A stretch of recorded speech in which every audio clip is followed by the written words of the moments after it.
أعوذ بالله من الشيطان الرجيم.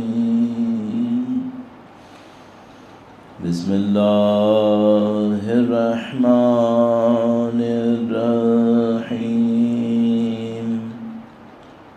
الحمد لله رب العالمين،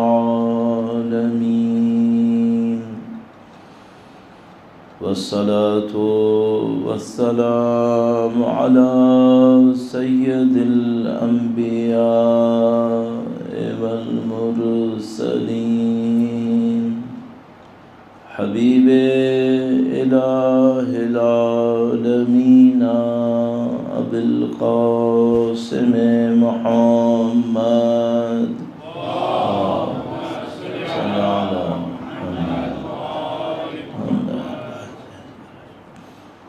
وعلى آله الطيبين الطاهرين، سيما بقية الله في الأراضين. قال الله تعالى في كتابه الكريم: بسم الله الرحمن الرحيم. أم حسبت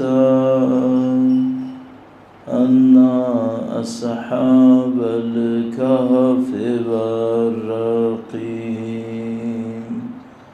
كانوا من آياتنا عجبا. درود بھیجو محمد وآل محمد. صلی اللہ محمد آل محمد وعجل فرجهم. ایک بار پھر خدا متعال کا شکر بجا لانے کے لیے کہ اس نے ہمیں عزاداری کی نعمت دی ہے، اور اس سے بھرپور استفادے کے لیے کہ انشاءاللہ خدا ہمیں اور آپ کو سید الشہداء کی ہمراہ محشور فرمائے.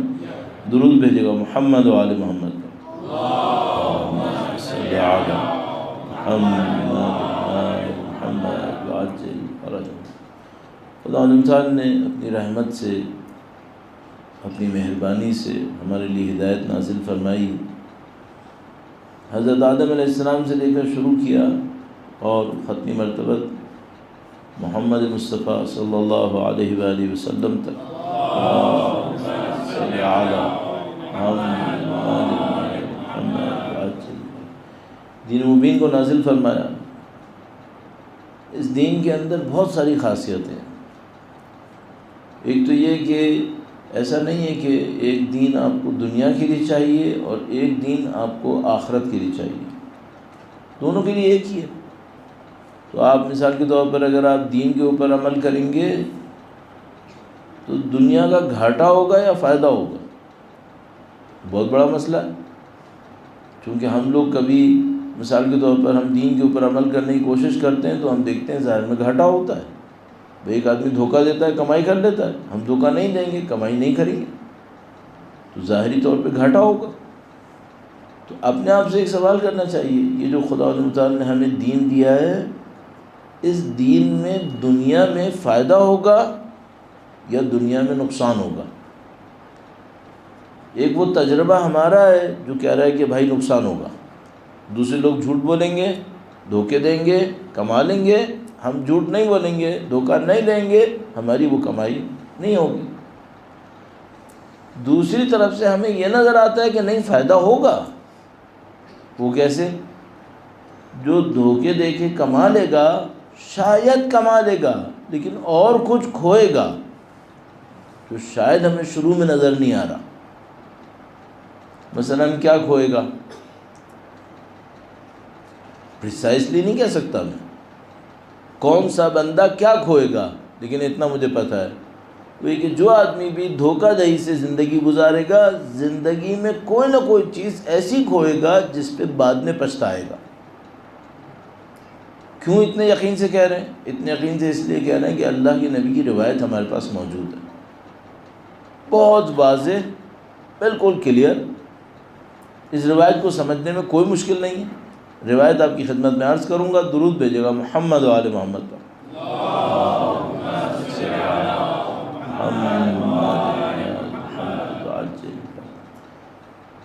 اور ایسی روایات ہمارے پاس ایک سے زیادہ ہیں، کئی روایات ہیں۔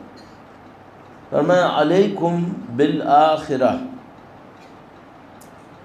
تأتک الدنیا یا تأتکم الدنیا صاغرہ، تم آخرت کی پرواہ کرو، دنیا حقیر ہو کر تمہارے پاس آئے گی۔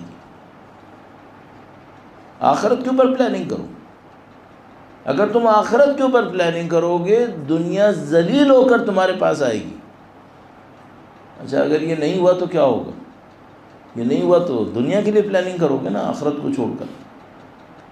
تو اللہ کے نبی کے اس ارشاد کا یہ نتیجہ نکلتا ہے کہ اگر تم نے دنیا کے لیے پلاننگ کی، آخرت کو اگنور کر دیا، تو کیا ہوگا؟ تمہیں ذلیل ہو کر دنیا کے پیچھے بھاگنا پڑے گا، تمہیں ذلیل ہو کے بھاگنا پڑے گا۔ اچھا اب وہ جو آخرت کو چھوڑے گا، دنیا پہ پلاننگ کرے گا، وہ ذلیل ہو کر جب دنیا کے پیچھے بھاگ رہا ہوگا تو اس کو پتا ہوگا کہ میں ذلیل ہو رہا ہوں؟ اس کو پتا ہوگا کہ میں گھاٹے میں جا چکا ہوں؟ بعض اوقات نہیں، وہ کیا بولتا رہے گا کہ یہ تو روٹین ہے، یہ تو کرنا پڑتا ہے۔ تو وہ نیٹ لاس میں جا رہا ہوگا، لیکن پرابلم کیا ہوگی؟ اس نیٹ لاس کو ریئلائز بھی نہیں کرے گا کہ میں لاس میں گیا۔ کیا نشانی ہے؟ دیکھو بہت سادہ سی نشانی، بھائی میں دنیا کے پیچھے بھاگا، اتنا بھاگا کہ اپنے بھائیوں سے بھی گیا، ماں باپ سے بھی گیا، سب کو چھوڑ چھاڑ کر اپنی چھوٹی سی ایک دنیا بنا کے بیٹھ گیا۔ دنیا تو مل گئی ہے، کیا کھویا ہے؟ جب میں مرنے لگوں گا نا تو اچانک مجھے یاد آئے گا کہ میں نے کیا کیا ہے۔ انسان اتنا عجیب موجود ہے، جب طاقت میں ہوتا ہے تو کچھ نہیں سوچتا، کمزوری میں پھنستا ہے پھر بہت کچھ سوچتا ہے۔ ہماری آنکھوں کے سامنے بھئی ایک آدمی صحت مند ہے، چلتا پھرتا ہے، بیماری کا سوچے گا؟ نہیں، جب بیمار پڑے گا ایک ایک وقت یاد آئے گا۔ آج دولت کے نشے میں بھاگے گا، یہ بھی کمانا ہے، یہ بھی کرنا ہے، وہ بھی کرنا ہے۔ اچھا اس کا کیا ہوگا؟ ماں باپ کا کیا ہوگا؟ کچھ نہیں، کوئی مسئلہ نہیں، میں نے کیئر کر لیا ہے، میں نے بندہ سنبھال لیا ہے۔ علماء ایسے نہیں تھے، دیندار ایسے نہیں تھے۔ ابھی ایک کتاب میرے پاس تھی جب میں کراچی سے آ رہا تھا، شیخ مرتضیٰ انصاری کی زندگی کے بارے میں۔ شیخ مرتضیٰ انصاری بہت بڑے فقیہ تھے، آپ کو پتہ ہے، آپ میں سے جو لوگ نجف اشرف تشریف لے گئے، مولا کے روضے میں داخل ہو رہے ہو، میرے خیال میں باب قبلہ سے تو سیدھے ہاتھ پہ حجرے میں جو مجھے یاد آتا ہے ان کی قبر ہے۔ بہرحال ایک دروازے میں جو انٹرنس ہے اسی میں ان کے حجرے میں قبر ہے۔ شیخ مرتضیٰ انصاری کا بہت مقام ہے۔ ہم لوگ جتنے مولانا بنتے ہیں ان کی 2 کتابیں ضرور پڑھنی پڑتی ہیں، 2 کتابیں ضرور پڑھنی پڑتی ہیں، ایک رسائل ایک مقاصد، شیخ مرتضیٰ انصاری کی۔ مرجع تقلید تھے، بہت بڑے مرجع تقلید تھے، احترام تھا۔ ان کی اپنی عمر اتنی تھی کہ ضعیف تھے، ضعیف ہو گئے تھے۔ آپ قبول کرو گے کہ اپنی ضعف کے عالم میں اپنی والدہ کو اپنی کمر پہ بٹھا کر زیارت کے لیے لاتے تھے۔ عام آدمی نہیں ہے، مرجع تقلید، گویا نجف کا رئیس، اپنی والدہ کو کندھے پہ بٹھا کر۔ ماں نے کہا ان سے کہ تم خود بوڑھے ہو گئے ہو، کسی اور کو کرنے دو۔ کہنے لگے کہ میں آپ کو جب یہاں سے لے کے جاتا ہوں، حرم تک پہنچتے پہنچتے آسمانوں میں ہوتا ہوں، حرم تک پہنچتے پہنچتے آسمانوں میں ہوتا ہوں، میں یہ کسی اور کو کیوں دوں؟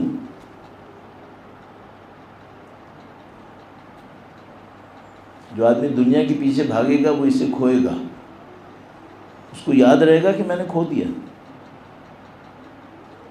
نہیں یاد رہے گا۔ کیوں؟ کیونکہ یہ جو نشہ ہوتا ہے یہ نشہ عقل کو زائل کرتا ہے۔ پینے کا نشہ بھی عقل کو زائل کرتا ہے، اور طاقت کا نشہ بھی عقل کو زائل کرتا ہے، اور سب سے گندا نشہ دنیا کی محبت کا نشہ ہے۔ یہ صرف عقل کو زائل نہیں کرتا، اس کو بھی زائل کرتا ہے کہ تم زائل ہو چکے ہو، وہ ختم ہو چکے ہو۔ اچھا، دولت کمانے کے لیے، دنیا کے پیچھے بھاگنے کے لیے ہر انسان کو ذلیل کرے گا۔ یہ دیکھو دنیا میں کیا سسٹم بنا ہوا ہے، پوری دنیا جانتی ہے 1% رول کر رہے ہیں 99% کے اوپر، اور جن پر رول کر رہے ہیں وہ اتنے گندے طریقے سے رول کر رہے ہیں کہ وہ 99% میں سے پتہ نہیں کتنے پرسنٹ بیچارے 3 وقت کا کھانا نہیں کھا پا رہے، اور وہ جو ٹاپ 1% ہیں جو انجوائے کر رہے ہیں، ایون کورونا کے اندر بلینرز کی تعداد بڑھی ہے۔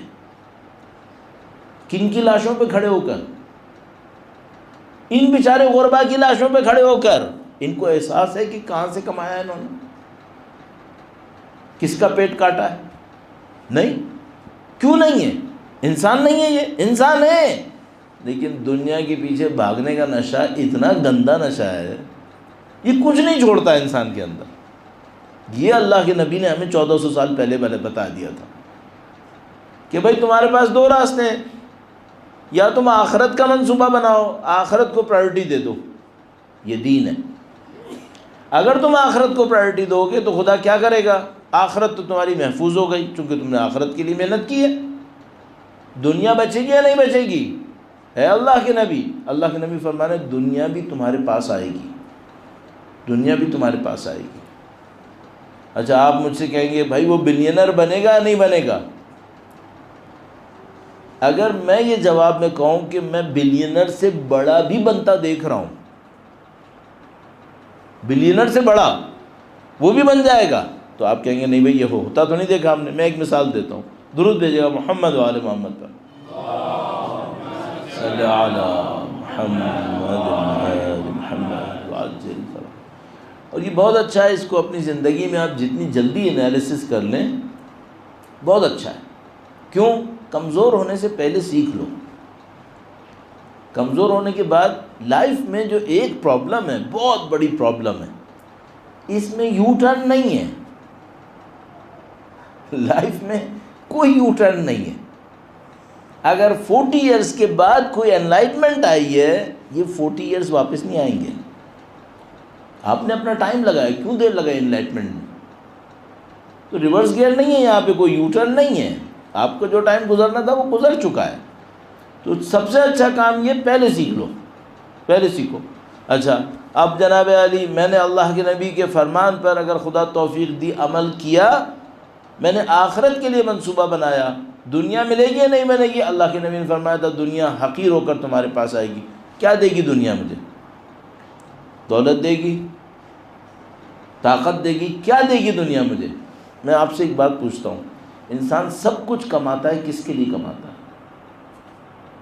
مثلا فرض کرو آج آپ کو کوئی کہہ دے، کل بھی تھوڑی سی بات ہوئی تھی اس پر، کہ بھئی آپ کو $1 بلین ملنے والے ہیں، $1 بلین لے لو گے پھر کیا کرو گے؟ ولاز لوں گا، پراپرٹیز لوں گا، پتہ نہیں جیٹ لوں گا، یاچ لوں گا، ان سب میں بیٹھ کر کیا ہوگا؟ ان سب میں بیٹھ کر مزے لوں گا۔ اس مزے کو کیا کہتے ہیں؟ اس مزے کو کہتے ہیں سکون۔ اور کسی کو ابو ذر کی طرح بغیر پیسے کے سکون ملتا ہوں؟ ہم سب کو معلوم ہے اس ساری گیم کے پیچھے ایک سکون ہے جو انسان کو چاہیے، اور بعض اوقات یہ سارا پیسہ ہوتا ہے اور سکون نہیں ہوتا ہے۔ کیا نشانی ہے؟ جا کے دیکھو، یہ دنیا کے جو بڑے بڑے، اب میں بار بار ارب پتی نہیں کہوں گا، بلینر نہیں کہوں گا، یہ ڈرگز میں کیوں ہیں؟ اگر ان کو ٹرو لائف میں سکون مل رہا ہے تو ڈرگز میں کیوں جا رہے ہیں؟ پھر ڈرگز کی اوور ڈوز سے مرتے ہیں، ایک ایک دن میں 300 آدمی مرتے ہیں امریکہ میں اوور ڈوز سے، مہنگی مہنگی ڈرگز سے۔ اگر زندگی میں سکون ہے تو ڈرگ کے پیچھے کیوں گئے؟ جاؤ مزے لو۔ ان سب کو پتہ ہے دنیا دیکھنے میں بڑی خوبصورت ہے، اس کے پیچھے بھاگتے رہو، جیسے جیسے ملتی رہتی ہے ویلیو ختم۔ اب تمہارے پاس دو راستے ہیں، تم بھی بھاگو۔ اچھا مزے کی ایک اور بات بھی ہے، یہ جو دنیا کے پیچھے بھاگنے والے 100 آدمی ہیں، ان میں سے زیادہ 4-5 کو دنیا میں ملنا ہے، باقی سب نے 95% نے اس کی آرزو میں مرنا ہے، اس کی آرزو میں مرنا ہے، ملنی نہیں ہے، اس کے ڈس اپوائنٹمنٹ میں مرنا ہے کہ کاش ہوتی ہمارے پاس۔ دو راستے ہیں، ایک یہ راستہ ہے، اللہ کے نبی فرمانے ایک یہ راستہ ہے، اگر تم اس راستے پر آؤ گے خدا دنیا کو ذلیل کر کے تمہارے پاس لائے گا، اور آخرت تمہاری محفوظ، الحمدللہ۔ یہ دین ہے۔ اب اس دین پر عمل کرنے میں چیلنج کیا ہے؟ بھائی جب دین اتنی اچھی چیز ہے، آخرت بھی بن رہی ہے، دنیا میں بھی ناکام نہیں ہوگے، تو پھر دین پہ کوئی عمل کیوں نہیں کرتا؟ تو میں نے کل آپ کی خدمت میں عرض کیا، اسے یقین نہیں ہے۔ یقین کو کیسے بڑھائیں؟ تھوڑا سا ایک پوائنٹ عرض کیا تھا۔ اب ایک ٹاپک اور میں آپ کی خدمت میں عرض کرنا چاہ رہا ہوں ان چیلنجز کے حوالے سے، اور اس کو مجھے عرض کرنے کے لیے پہلے ورڈ کے اوپر توجہ دینی پڑے گی۔ آپ نے شاید ٹاپک کو اتنی غور سے کبھی پڑھا نہ ہو، جو ہم لوگ معمولاً لکھتے ہیں تو ہم نے پہلا ورڈ لکھا ہے اردو کو آسان کرنے کے لیے۔ اگر تھوڑا اردو کو مشکل کرنا ہوتا تو ہم لکھتے عصر حاضر، تو وہ عصر حاضر ذرا مشکل ہو جاتا، تو آپ کو آسان کرنے کے لیے لکھا ہے دور جدید، یعنی جدید دور۔ تو میں تھوڑا سا آپ کی خدمت میں جدید دور پہ عرض کروں گا۔ یہ جدید دور کا مطلب کیا ہے، اس کو ہم کیا دیکھتے ہیں؟ درود بھیجے گا محمد و آل محمد پر۔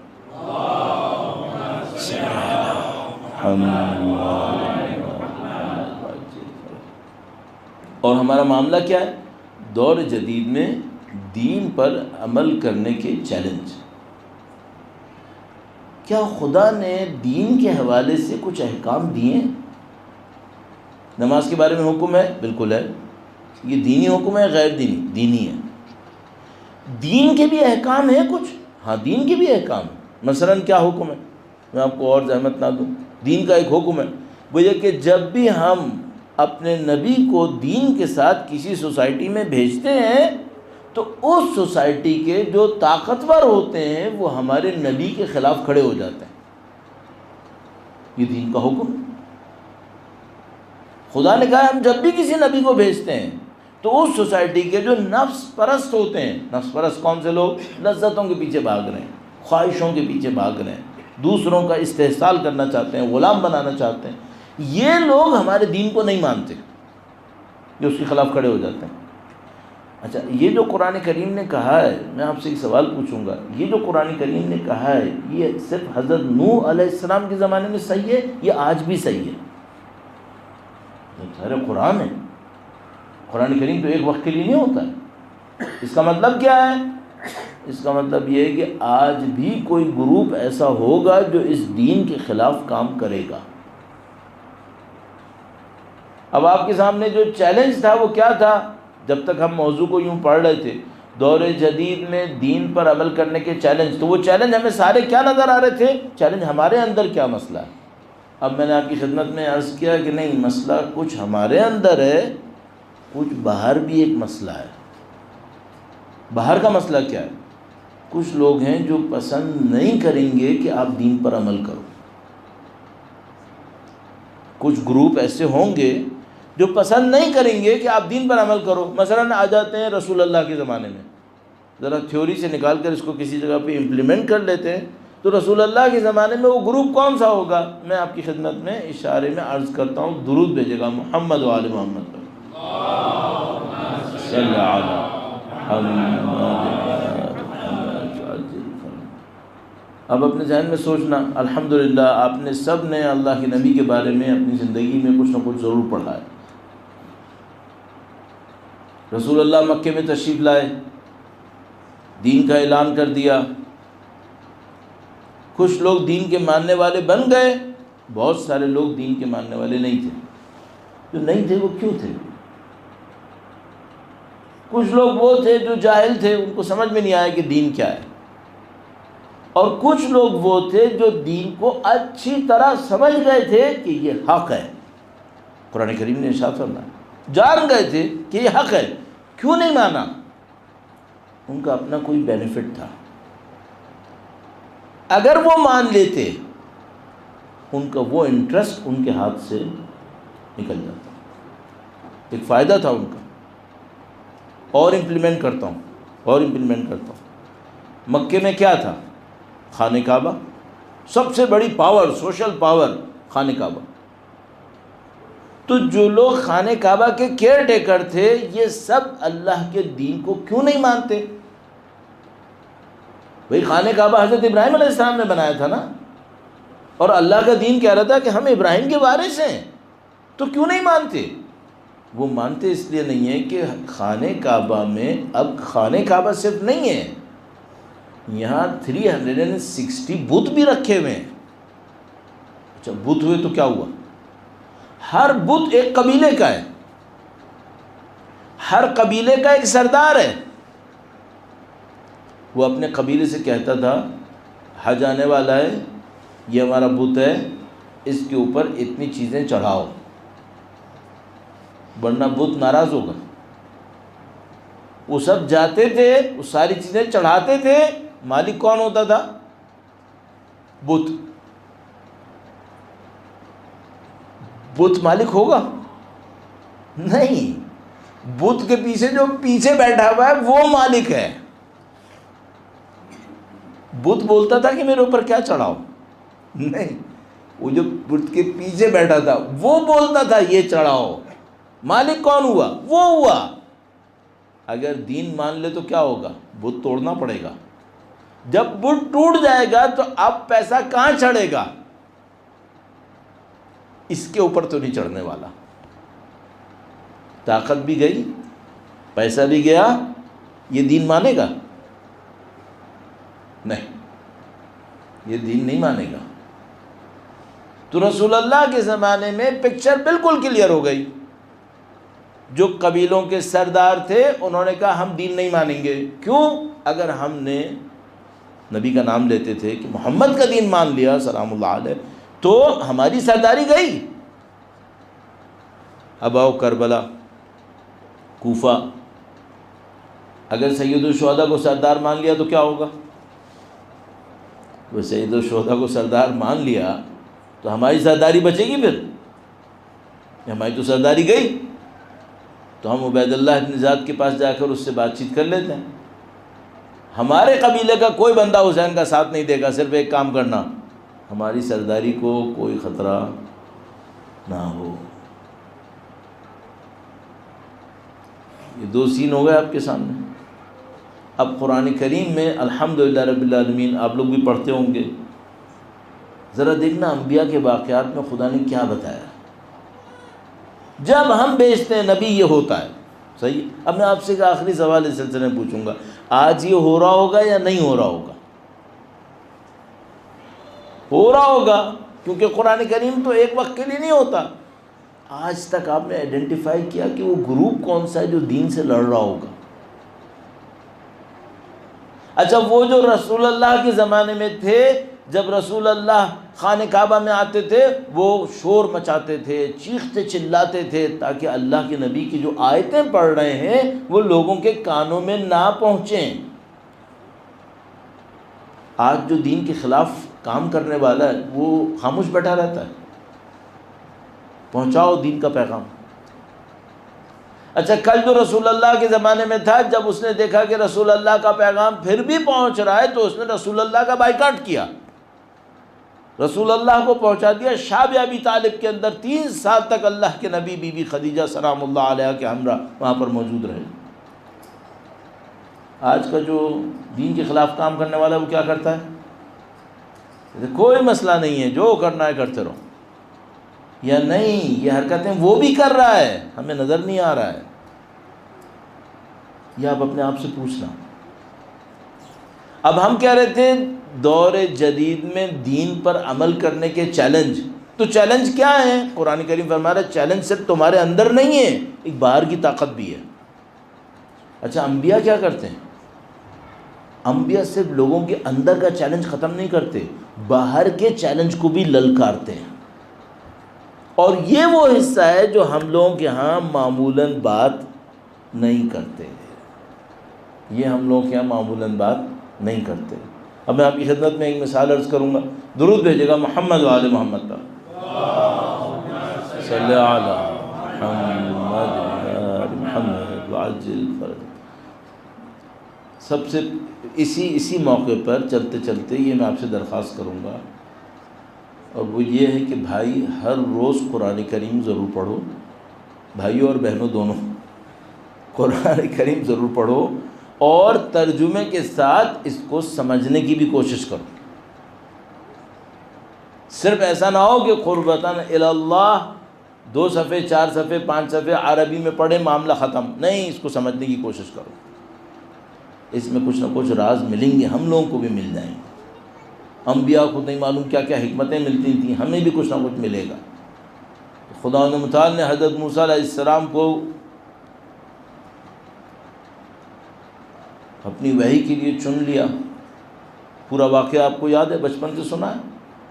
20 بچوں کے ساتھ جا رہے تھے، رات کا وقت تھا، سردی بھی تھی، کہیں پہ راستہ گم کر بیٹھے، راستہ نہیں مل رہا تھا، پھر بھی بچوں سے کہا تم لوگ رکو، مجھے ایک جگہ کے اوپر آگ نظر آ رہی ہے، میں جا کے دیکھتا ہوں۔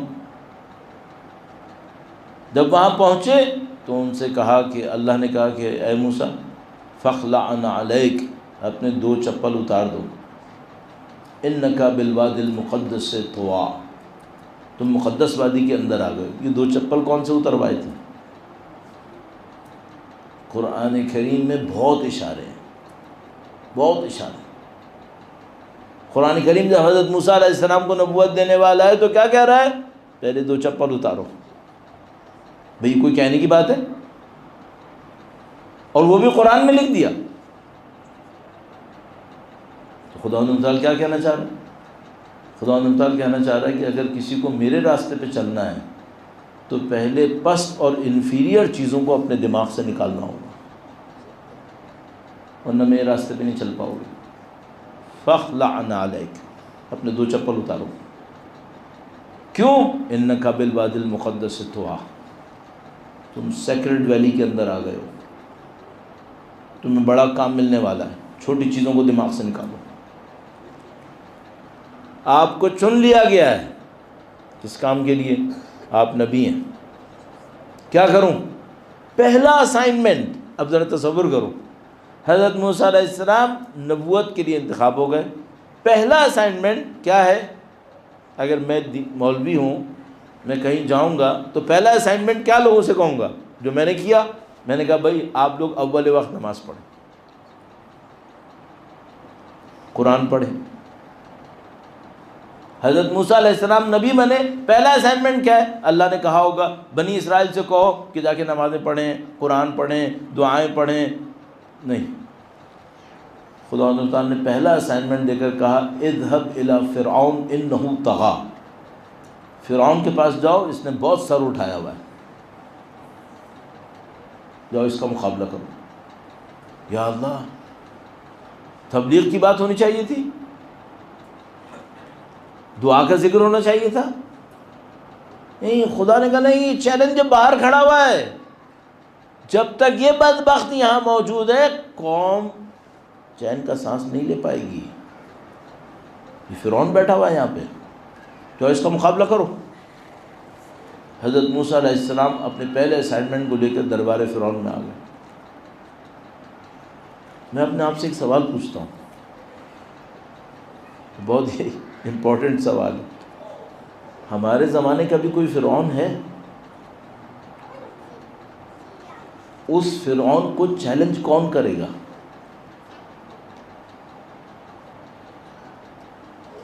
ہمارے زمانے کا بھی کوئی نمرود ہے؟ حضرت ابراہیم علیہ السلام،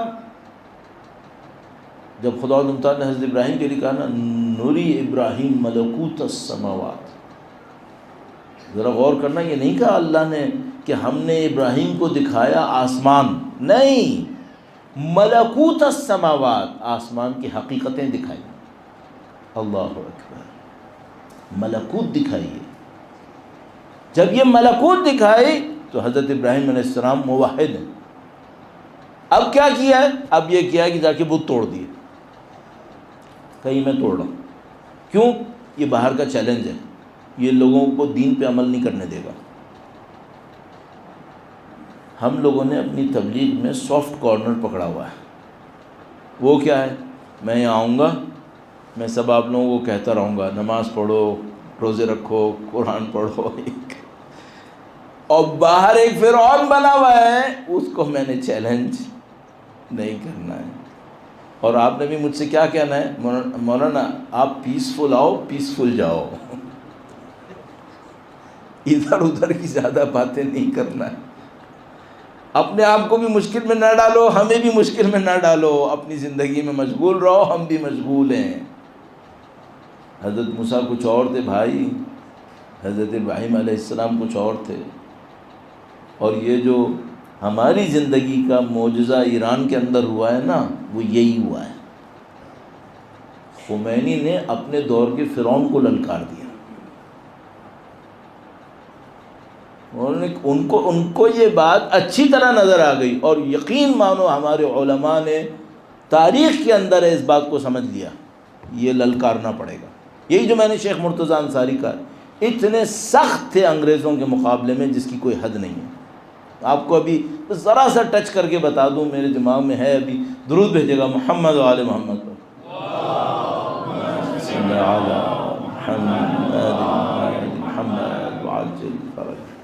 ابھی دیکھو ہم لوگ جو سب کانٹیننٹ والے ہیں نا، اب آپ لوگ پتہ نہیں اپنے آپ کو اب ظاہر اردو میں رکھ رہے ہو تو کچھ نہ کچھ تو لنک ہے ابھی بھی. آج کل ہماری کوئی زیادہ قدر نہیں ہے دنیا میں، زیادہ نہیں ہے. کچھ وقت پہلے یہ جو جگہ تھی سب کانٹیننٹ، یہ سونے کی چڑیا مشہور تھا کہ یہ وہ گولڈن اسپیرو ہے جو اتنا ویک ہے، کوئی بھی آئے اس کے اوپر قبضہ کر لے، ہے گولڈن، اس کو پکڑنے کی دیر ہے. اتنا یہاں پہ دولت تھی. میں عجیب بات آپ کو بتا رہا ہوں. ابھی قدیم زمانے سے بڑے بڑے نجف کے مراجع تقلید کے پاس انڈیا میں ریاست تھی اودھ نام کر کے، جس کا کیپٹل تھا لکھنؤ. اس زمانے میں لکھنؤ کے نواب ہوتے تھے، یہ اہل بیت کے ماننے والے ہوتے تھے. مراجع تقلید کا جو نجف کا اصلی سسٹم جس پیسے سے چلتا تھا، وہ اودھ کے نوابوں کا تھا، ان کا پیسہ آتا تھا وہاں پہ. تو یہ جو ہمارا مراجع تقلید کی خدمت میں اپنے اموال کو پہنچانا ہے، کوئی نئی بات نہیں ہے، یہ کئی سو سال سے چل رہا ہے. آج ہمارے برصغیر کی اہمیت ختم ہو گئی ہے، یہ پہلے بھی تھا، کئی سو سال سے ایسے ہی تھا. جب انگریز نہیں تھے تب بھی تھا، پھر انگریز آئے. 1857 میں وار آف انڈیپینڈنس ہوئی، جس کو یہ لوگ بدقسمتی سے میوٹنی کہتے ہیں. اس میں مسلمان ہار گئے، ہندو بھی ہار گئے، انگریز جیت گئے. تو انہوں نے سب چیزوں پہ قبضہ کر لیا. سب چیزوں پہ قبضہ کرنے کے بعد وہاں انہوں نے مسلمانوں پہ بہت ظلم کیا، ہر چیز چھین لی ان کی. لیکن لکھنؤ کے نواب کا ایک سرٹن اماؤنٹ تھی جو اینولی عراق جاتی تھی، مراجع کے پاس. انگریز آئے، انہوں نے دیکھا سارا پیسہ چھین لیا، سب کا چھین لیا، سب سے ریاستیں لے لیں، راجے مہاراجے مسلمان ہندو سب کو انہوں نے مروایا، یہ کیا وہ کیا. وہ اماؤنٹ جو جاتی تھی اس کو انہوں نے نجف پہنچا دیا، سب لوٹ لیا، یہ اماؤنٹ نہیں روکی. اس کو بولا یہ نجف بھیج دو. اب شیخ مرتضیٰ انصاری کا دور تھا. اچھا، نجف میں پتہ تھا کہ یہ اماؤنٹ نہیں آئی نا تو ہمارے پاس اسٹوڈنٹس کو اسکالرشپ دینے کے لیے بھی نہیں ہوگا، پرابلم آئے گی، کیونکہ فنڈ مین وہاں سے آ رہا تھا. شیخ مرتضیٰ انصاری نے کہا کہ میں انگریزوں سے پیسہ نہیں لوں گا. تو ان کے جو ساتھ تھے ایک دو لوگ، وہ ان کے پاس آئے، ان کا حاجی آقا اگر یہ ہم نے نہیں لیا تو ہمارے پاس طالب علموں کو رکھنے کے لیے کچھ نہیں ہے، نجف کے طالب علم مریں گے پھر. کہا میں ایسا ہی ہوں، میں بھوکا رہتا ہوں، جاؤ میرے گھر میں دیکھو کیا ہے۔ اگر طالب علم کو رہنا ہے، طالب علم مشکل اٹھائے، سختی اٹھائے، تو وہ کہتے تھے اگر طالب علم رنج اور فقر نہیں دیکھ سکتا تو جو راستہ جہنم کا راستہ ہے۔ تو انہوں نے کہا کہ اگر کیوں نہیں لے رہے ان کا پیسہ، یہ ان کا ہے بھی نہیں انگریزوں کا، یہ تو مسلمانوں کا ہے، اہل بیت کے چاہنے والوں کا پیسہ ہے۔ کہا نہیں، یہ انگریز بہت بدبخت ہے، انہوں نے انہی اہل بیت کے چاہنے والوں کو وہاں پہ شہید کیا ہے، اور وہاں کا پیسہ یہاں لا کر ہمارے سر کے اوپر احسان رکھنا چاہ رہے ہیں کہ ہم نے تمہیں پیسہ پہنچایا۔ کہا میں ان سے پیسہ نہیں لوں گا، میں بھوک برداشت کروں گا، ان سے نہیں لوں گا۔ پورے نجف کو سختی میں ڈال دیا۔ قدیم زمانے سے جو دین پر عمل کرنے والے تھے وہ پہچان گئے تھے کہ ہر دور میں ایک فرعون بھی ہوتا ہے، ایک نمرود بھی ہوتا ہے، تمہیں کبھی نہ کبھی اس کو چیلنج دینا پڑتا ہے۔ نہیں چیلنج دو گے تو کیا ہوگا؟ تو اپنی دعاؤں میں مشغول رہو گے، اور ایک زمانہ ایسا آئے گا جب تمہارا دین وہی دین بن جائے گا جن کو ہم خانقاہوں کا دین کہتے ہیں۔ وہ کیا ہوتا ہے؟ وہ یہ ہوتا ہے کہ تم اپنے گھروں کے اندر بیٹھے رہو گے، دعائیں پڑھتے رہو گے، قرآن پڑھتے رہو گے، باہر لوگ مرتے رہیں گے اور کوئی کچھ نہیں کرے گا۔ عبادتوں میں مشغول رہو گے، اور سوسائٹی میں جو انجسٹس ہوگا اسے چیلنج نہیں کرو گے۔ اللہ یہ دین نہیں مانتا، اللہ اپنی انبیاء کو کہتا ہے جاؤ مقابلہ کرو۔ اگر مقابلہ نہیں کروا رہا ہوتا نا تو یقین مانو یہ سب کچھ نہیں ہونا تھا۔ اب میں بار بار صرف اتنا کہوں گا، قرآن کریم پڑھو، انبیاء کی واقعات پڑھو، اور اس میں دیکھو یہ کیسے ہوا، اور اس کے بعد پوچھو اصلی چیلنج کہاں پر ہے۔ اب آپ جتنا بھی چیلنج ڈھونڈیں گے، اگر آپ نے اس کو پکڑ لیا کہ یہ بھی ایک پارٹی ہے جو پرابلم کریٹ کر رہی ہے، تو بہت ساری چیزیں آپ کو سمجھنا آسان ہو جائیں گی۔ اور اگر آپ نے اس گروپ کو مس کر دیا تو یقین مانو آپ کو سمجھنا مشکل ہو جائے گا آج ہم پھنسے ہوئے کہاں پر ہیں۔ ایک مثال کہنے کی کوشش کرتا ہوں، درود بھیجے گا محمد و آل محمد پر۔ صلی علی محمد آل محمد عجل۔ ایک دفعہ ہم کہیں تہران میں ایک بندے سے بات کر رہے تھے، اس کا ایکسپیرینس تھا پرانے وقت میں، یعنی جو شاہ کا زمانہ تھا اس زمانے میں آرمی میں تھا وہ، تو وہ اس کی سنا رہا تھا، کہتا کہ شاہ کے زمانے میں آرمی تھی، وہ ایسی تھی ویسی تھی۔ تو کہنے لگا کہ پہلے ہم یہ سمجھتے تھے کہ یہ امریکہ شاہ کے ساتھ ہے تو ان کو اس سے کوئی غرض نہیں کہ ہم اپنا دین کیا کریں، ان کو صرف تیل چاہیے۔ کہنے لگا پہلے ہم یہ سمجھتے تھے ان کو صرف تیل چاہیے، آئل چاہیے، ان کو ہمارے دین سے کوئی غرض نہیں۔ کہنے لگا جب میں خود فوج میں گیا تو میں نے کچھ چیزیں ایسی دیکھی، میں سمجھ گیا کہ نہیں، ان کو صرف تیل نہیں چاہیے، ان کو ہمارا دین بھی چاہیے۔ میں نے اس سے پوچھا ایسی مثلا کیا چیز دیکھی؟ کہنے لگا تم یقین مانو جتنے بھی آرمی میں ٹوائلٹ بنتے تھے سارے قبلہ رخ ہوتے تھے۔ کہتے تھے ہم دماغ لڑاتے تھے کہ یار 4 ڈائریکشنز ہیں، کسی بھی ڈائریکشن میں بن سکتا تھا۔ اچھا آرمی کو زمین کی کوئی کمی ہوتی ہے؟ نہیں، کوئی کمی نہیں ہے۔ بلڈنگ بنانے میں پیسے کی کمی ہے؟ کوئی کمی نہیں ہے، کہیں بھی بن سکتا تھا۔ کہنے کہ سب ڈائریکشن وہی رکھتے تھے،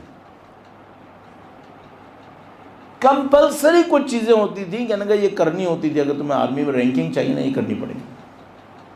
ان میں سے ایک ڈرنکنگ، کہنے کا کنفرم ہے، یہ نہیں کیا تو گئے۔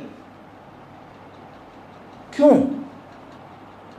ان سب کو ایک بات پتہ ہے، اگر کسی کے اندر دین رہ جاتا ہے کبھی نہ کبھی جاگ جاتا ہے،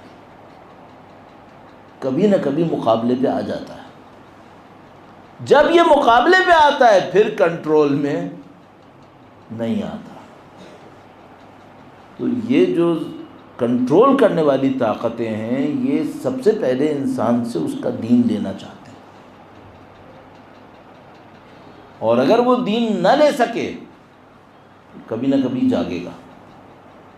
اب الحمدللہ رب العالمین مثال ہمارے سامنے ہے کہ یہی ایرانی قوم اتنا ان سے دین لینے کی کوشش کی، ایک زمانے میں جاگ گئے تو انہوں نے اپنا حق لینے کی کوشش کی، اور یہ پوری تاریخ میں ہمیشہ ایسے ہی ہوتا رہے گا۔ اب یقین مانو اگر آپ مجھ سے کہو نا نہیں مولانا ان کو صرف ہماری دنیا سے غرض ہے، یہ صرف ہماری دنیا لے کے چلے جائیں گے، میں تم کو گارنٹی سے کہہ رہا ہوں یہ صرف دنیا لے کے نہیں جائیں گے، یہ دین لے کے جائیں گے۔ قدیم زمانے سے ایسے ہی چلا آ رہا ہے، انبیاء کے واقعات تمہارے سامنے، قرآن کریم تمہارے سامنے، اس سے بڑھ کر کیا ہے؟ آج بھی ایسے ہی۔ اب میں اس کے اوپر بعد میں بات کروں گا، بس مجھے الحمدللہ رب العالمین ایک پوائنٹ مل گیا، وہ یہ کہ اگر کسی کے اندر دین ہو، کتنا ہی سو لے کبھی نہ کبھی جاگ جاتا ہے۔ جب یہ جاگتا ہے پھر یہ نہیں چھوڑتا، پھر یہ طاقت دکھاتا ہے۔ اچھا اس کے لیے کیا چاہیے؟ انگلش میں ایک اصطلاح استعمال کرتے ہیں نا، مین آف آنر۔ اب وہ مین آف آنر ضرورت نہیں ہے، وومین آف آنر بھی ہو سکتا ہے۔ مین آف آنر کیا مطلب؟ ایک انسان ہو جو اپنے اندر عزت احساس کرے، جو اندر ذلیل ہو جائے وہ دنیا کا بدترین ذلت کا کام کرے گا، جو اندر عزیز ہوگا، عزت مند ہوگا، باہر ذلت کا کام نہیں کرے گا، باہر فخر سے کھڑا ہو جائے گا۔ تو تم اور میں کیا کریں؟ اپنے اندر عزت بناؤ، اپنے اندر کمپرومائز نہیں کرو، اپنے آپ کو بڑا انسان بناؤ، ڈگنیفائڈ۔ ذلیل کام میں کیوں کروں؟ اگر یہ احساس رہا تو کتنی مشکل میں پھنسے کہیں نہ کہیں جاگ جاؤ گے۔ کس کی طرح؟ کربلا ہر چیز کی درس کا، جو تم کو اچھائی چاہیے کربلا کے اندر موجود ہے، حضرت حور کی طرح جاگو گے۔ حسن حضرت حور کی شخصیت کیا ہے؟ اور یہ تنہا نہیں ہے سید الشہداء کے لشکر میں، اور بھی ہیں۔ مثلا اگر مجھ سے کوئی یہ کہے مثلا آپ حضرت حور کے پیرالل لشکر سید الشہداء میں دوسرا آدمی ایسا کون سا دیکھتے ہیں، تو زہیر بن قین بجلی، man of honour, man of dignity. Party کا مسئلہ نہیں ہے، پرنسپل کا مسئلہ ہے، اصول کا مسئلہ ہے، پوسٹ کا مسئلہ نہیں ہے، محبت کا مسئلہ بھی نہیں ہے، اصول کا مسئلہ ہے۔ حضرت حور اپنے کسی ساتھی سے بیان کرتے ہیں، کہتے ہیں جب میں کوفہ سے یہ اسائنمنٹ لے کر نکلا کہ مجھے امام حسین کا راستہ روکنا ہے، تو میں خود سوچ رہا تھا کہ یہ اسائنمنٹ میری زندگی کا بہت سخت کام ہے۔ اچھا ان کے ذہن میں ایک اصول بنا ہوا تھا کہ اگر مجھے کوئی ڈیوٹی ملی ہے تو مجھے ڈیوٹی پوری کرنی ہے، جو ان کے دماغ میں اصول تھا، فوجی دماغ۔ تو کہنے لگے کہ میں جب یہ ڈیوٹی لے کے نکلا تو میں سوچ رہا تھا کہ یہ زندگی کا میرا سب سے سخت کام ہے کہ مجھے کس کا راستہ روکنا ہے؟ اللہ اکبر، نواز رسول کا۔ کہنے لگے جب میں نکل رہا تھا تو پیچھے سے ایک ندا آئی، ابشروا بالجنہ، اس کو جنت کی بشارت دے دو۔ کہنے لگے کہ میں سوچ رہا تھا کہ میں نواز رسول کا راستہ روکنے جا رہا ہوں، مجھے جنت کہاں سے مل رہی ہے، جنت کی بشارت کہاں سے آ رہی ہے؟ آگے بڑھتے ہیں، سید الشہداء کے سامنے آتے ہیں، سید الشہداء کے سامنے آتے ہیں، بات کرتے ہیں، گفتگو ہوتی ہے۔ پہلا جو سامنا ہوا وہ حر کی کمزوری کا تھا۔ حر کا لشکر صحرا میں تھا، صحرا میں گویا یہ لوگ ڈائریکشنز کو مس کر دیتے ہیں، ڈائریکشنز کو مس کرنے کی وجہ سے جس سائڈ میں پانی تھا اس کے اپوزٹ سائڈ میں چلنا شروع کر دیتے ہیں۔ اپوزٹ سائڈ میں چلتے ہیں، کچھ ہی دیر میں ایگزاسٹڈ ہو جاتے ہیں، اور جو پانی ان کے پاس تھا وہ پانی ختم ہو چکا ہے۔ سید الشہداء مکے سے ایک اسپیسیفک ڈائریکشن کو لے کے چل رہے تھے، اور اس ڈائریکشن میں جگہ جگہ پر امام رک کر پانی لیتے تھے۔ یعنی اگر کاؤنٹ کرو تو مکے سے لے کے کربلا تک سید الشہداء نے کم سے کم 12 جگہ اسٹے کیا ہے۔ 12 جگہ اسٹے کیا ہے، اور اسٹریٹجک جگہوں کے اوپر اسٹے کیا ہے، یعنی جہاں سے پانی ریسیو کر رہے تھے وہ۔ حر سے ملنے سے پہلے جس جگہ پہ رکے وہاں انہوں نے کافی مقدار میں پانی جمع کر لیا تھا۔ حر کے لشکر کے سامنے آئے، حر کا لشکر 1000 لوگ تھے، سید الشہداء کا لشکر احتمال قوی یہ ہے، زیادہ تر ہم گیس یہ کر رہے ہیں کہ 200 بھی نہیں تھے، 200 بھی نہیں ہوں گے۔ جب یہ لشکر آمنے سامنے آتا ہے، حر اپنی انٹینشن دکھاتے ہیں کہ بھائی میں آپ کا راستہ روکنے آیا ہوں۔ سید الشہداء بات کو چھوڑ دیتے ہیں اور کہتے ہیں کہ حر، ہم تمہاری اس اسائنمنٹ کے اوپر بعد میں بات کریں گے، لیکن میں احساس کر رہا ہوں کہ تم لوگ بہت تھکے ہوئے اور پیاسے ہو۔ کیا ایسے ہی؟ حر نے کہا ہم پیاسے، ہم راستہ بھول بیٹھے اور سارا لشکر پیاسا۔ اچھا، جو حر کا لشکر تھا نا، یہ بھی بکھر رہا تھا، یعنی کچھ 100 آگے تھے، کچھ تھوڑا پیچھے تھے، اور کچھ لوگ بہت پیچھے رہ گئے تھے پیاس کی وجہ سے، بہت کمزور تھے۔ جب یہ لشکر سامنے آیا، پیاسا بھی تھا، اسکیٹرڈ تھا، تو سید الشہداء کے لشکر میں کسی نے آ کر سید الشہداء سے کہا مولا یہ لوگ 1000 ہیں، ان میں طاقت نہیں ہے، یہ موقع اچھا ہے، یہیں پہ ان کا مقابلہ کریں، اور ان کا مقابلہ کر کے ہم 100-200 ہیں جتنے بھی ہیں، ان سے زیادہ طاقتور ہیں، ہم ان کو شکست دے دیں گے۔ ان کو جب ہم شکست دے دیں گے تو دوسرا لشکر جب تک کوفہ سے آئے گا ہم کوفہ پہنچ جائیں گے، ان سے ہمیں لڑنے کا موقع دیں۔ سید الشہداء کا لشکر آسانی سے 1000 کو مار لیتا، کوئی مسئلہ نہیں تھا، وہ پیاسے بھی تھے، کمزور پڑے ہوئے تھے۔ سید الشہداء نے فرمایا کہ اب ذرا غور سے سن۔ سید الشہداء نے کہا کیا انہوں نے اب تک میرے اوپر شمشیر چلائی ہے؟ انہوں نے مجھ پہ تلوار چلائی ابھی تک؟ کہ نہیں۔ کہ نہیں، اگر ابھی تک اس نے تلوار نہیں چلائی میں اس پہ تلوار نہیں چلاؤں گا۔ یہ اصول تھا اہل بیت اطہار علیہ السلام کا، ہم کبھی بھی جنگ خود شروع نہیں کریں گے، ہم مسلمان پہ شمشیر نہیں چلا سکتے۔ کہ اس نے شمشیر چلائی؟ نہیں چلائی، ہم نہیں چلائیں گے جب تک یہ نہیں چلائے گا۔ کہا مولا اگر ہم اس کو پانی دے دیتے ہیں، یہ بنی امیہ کے لوگ ہیں، یہ آج پانی پئیں گے، کل ہمارا پانی بند کریں گے، اگر آپ نے ان کو پانی پلا دیا ہمارا پانی ختم ہو جائے گا۔ سید الشہداء ہم بار بار ریفر کرتے ہیں نا، نواس رسول، نواس رسول، یہ صرف جنریشن کا مسئلہ نہیں ہے، یہ آئیڈیالوجی اور کلچر کا مسئلہ ہے۔ رسول اللہ نے کبھی دشمن پہ پانی بند نہیں کیا تھا، تو حسین نواس رسول پانی کیسے بند کر دیتا؟ معاملہ صرف جنریشن کا نہیں ہے، آئیڈیالوجی کا۔ وارث ہیں سید الشہداء، کہا ہم دشمن پہ پانی بند کرنے والے نہیں ہیں، ہم خود کمی میں ہوں گے تو ان کو پلائیں گے۔ سید الشہداء نے پانی پلا دیا۔ عجز و یقین مانے، میں آپ کا وقت نہیں لینا چاہوں گا، اس کی تفصیلات میں کبھی جائیے آپ، کس طرح پانی پلایا، جلدی سے عرض کروں گا۔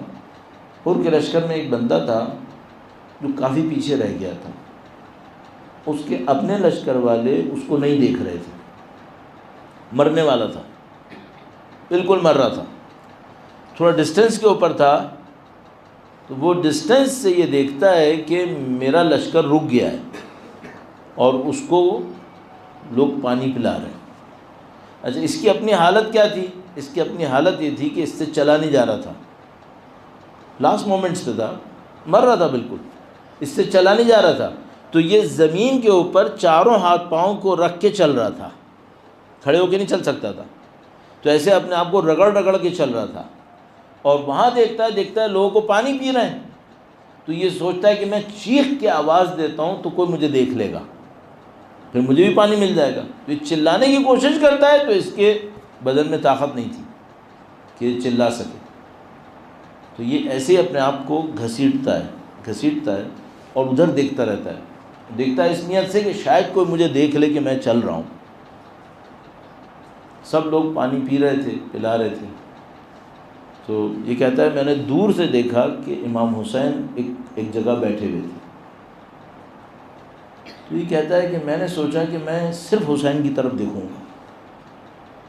اگر میں ان کی طرف دیکھتا ہوں تو میرا چانس ہے کہ یہ میری طرف دیکھ لیں گے، اور اگر یہ مجھے دیکھ لیں گے تو مجھے پانی پلائیں گے. تو کہتا ہے کہ میں اپنے آپ کو گھسیٹتا رہتا ہوں اور میں امام حسین کو دیکھتا رہتا ہوں. مجھے یہ جملہ کہنا چاہیے، کاش ہم لوگ اپنی زندگی میں صرف حسین کو دیکھیں، کاش. تو کہتا ہے کہ میں امام حسین کو دیکھتا ہوں، امام حسین مجھے دیکھتا ہے. پھر جیسے ہی امام حسین دیکھتے ہیں کہ میں اتنی دور ہوں اور کوئی امید نہیں ہے میرے لیے، تو کہتا ہے امام حسین نے خود پانی کی مشک اٹھائی، میری طرف آنا شروع کر دیا. کہتا ہے میری امید بن جاتی ہے کہ اب میں زندہ رہ سکوں گا. کہتا ہے امام حسین میرے پاس آتے ہیں اور مشک کو میرے نزدیک لا کر کہتے ہیں تم ہاتھ پھیلاؤ، میں تمہارے ہاتھوں میں پانی ڈال دوں گا. تو کہتا ہے میں زمین پہ گر چکا تھا اس وقت تک. میں نے کوشش کی کہ میں اپنے ہاتھوں کو جوڑ لوں تاکہ اس میں پانی آ جائے، لیکن میرے میں اتنی طاقت نہیں تھی کہ میں دونوں ہاتھوں کو جوڑ سکتا ہوتا. امام نے پانی ڈالا تو میرے ہاتھوں میں سے پانی بہہ گیا. تو کہنے کا میں پریشان ہوا.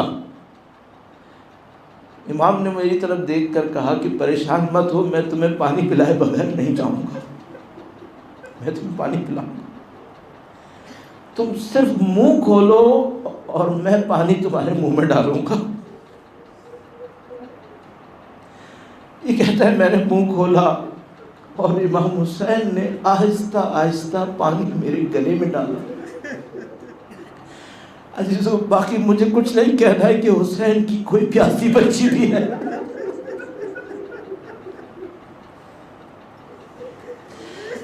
کاش لشکر حر میں کوئی ہوتا.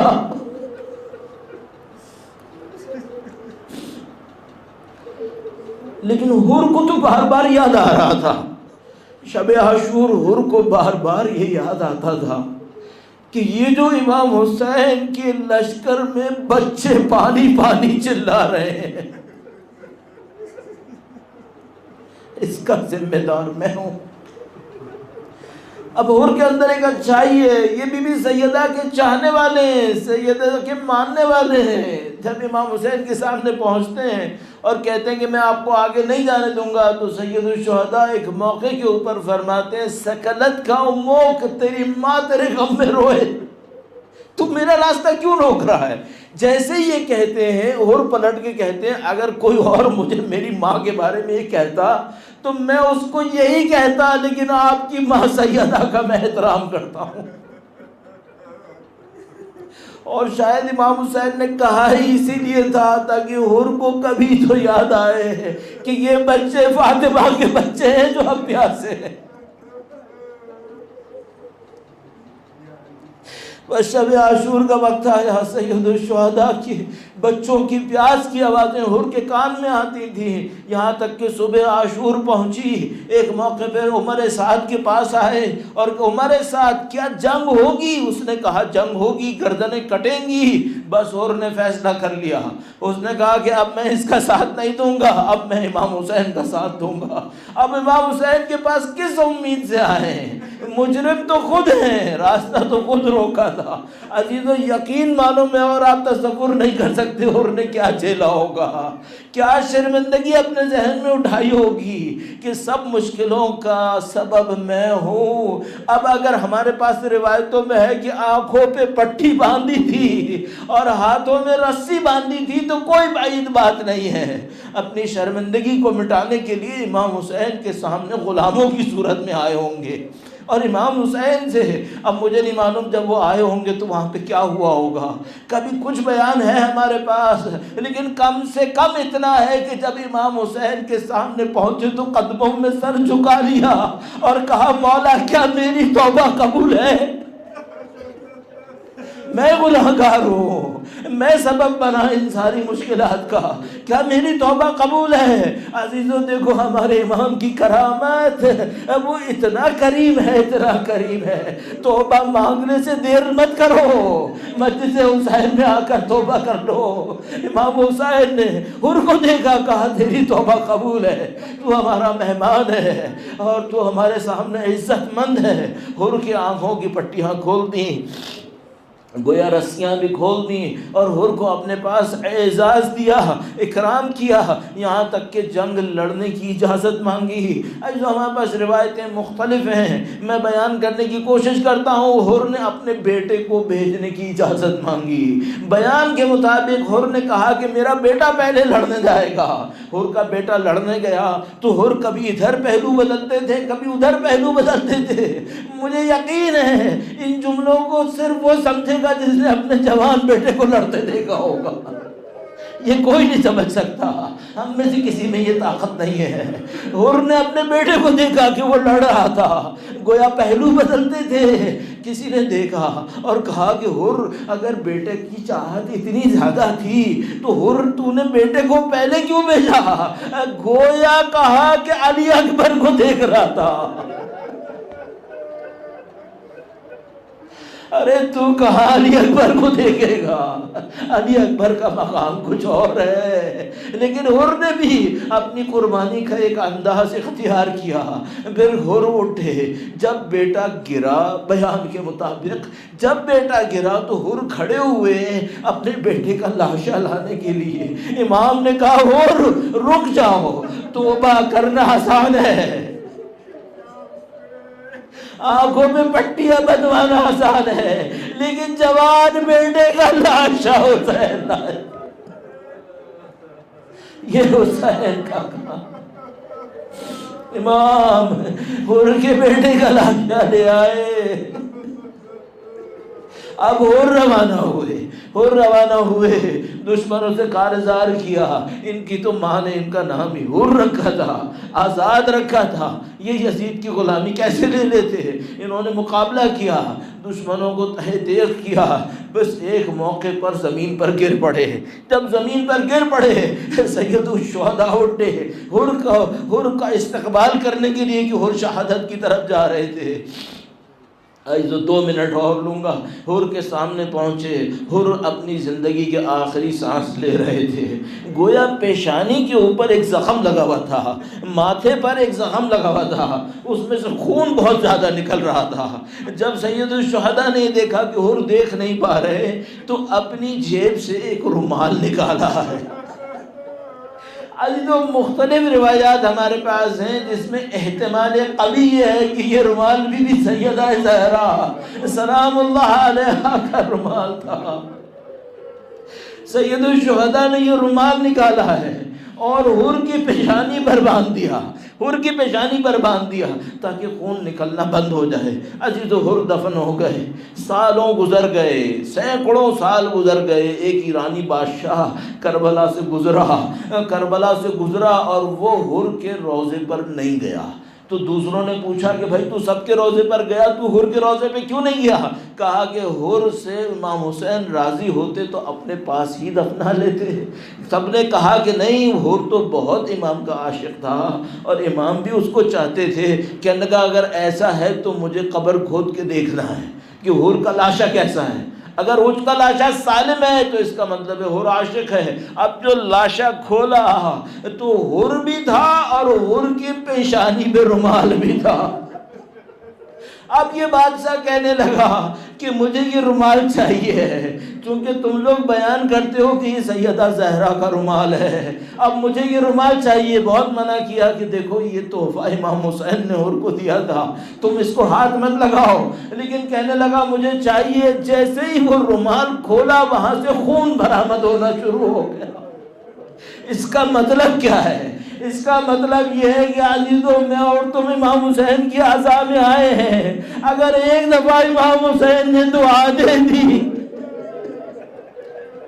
ہماری قبروں میں ہزاروں سال بھی دعا چل جائے گی۔ الا لعنت اللہ علی القوم الظالمین۔